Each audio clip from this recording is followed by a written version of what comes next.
Hi, everyone. My name is Alexandra Moya, and this is my self introduction. So, as I stated before, my name is Alexandra Moya, but I usually go by Alex. And some information about me is I come from a predominantly Hispanic household with my mom, my dad. I have two older sisters, one little brother, and one younger brother. So, where we come from as a family, my family is from Guadalajara, Mexico. My dad came to the United States when he was about 21, and then 3 years later, he brought my mom and my two older sisters. So, me personally, I was born in Globe, Arizona, and I grew up there my entire life. I moved to Phoenix, Arizona when I turned 18 so that I could pursue college because in Globe, they only have one community college and it didn't really have what I was looking for.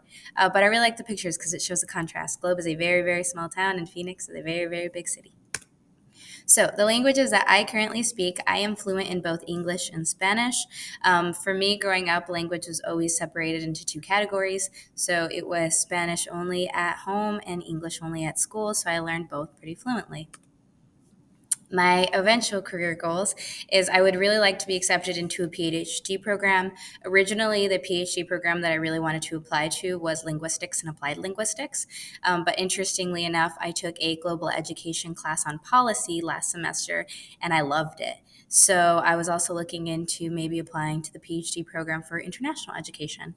My overall goal would be to become a professor. I've been teaching for 5 years. I've done 3 years in first grade, 1 year in second, and then last year I became a K through 5 computer science teacher. And then this year I'm continuing that path. So I'm hoping to get as much experience as possible.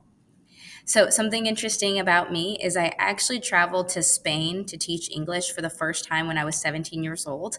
I worked for a nonprofit named Caritas, and what I would do is every single summer I would go and I would teach an intensive English class for children, and I would teach an intensive English class for adults. So I would use TESOL. They have some programs that I would use as guidelines. And pacing guides. And I did that for about 5 years pre COVID. After COVID, it's something that they haven't restarted, hoping they restart soon. But funny enough is whenever I first started going to teach English, I was able to teach English well, but something that they told me was that my Spanish was childlike. So they said that a lot of the things that I would say are things that a very young child would say, and a big reason was because my parents they have a pretty low education level. So my dad did not graduate from high school. He went all the way to his freshman year of high school, and my mom had actually stopped after her eighth grade year. So another big reason is whenever I was young, they would use childlike words to describe something, and whenever I got older, they continued to use childlike words to describe something. So my Spanish got really, really good whenever I was in Spain, and I learned a little bit of more formal Spanish while I was there. But it's really nice to meet everyone. Thank you so much for listening to my presentation.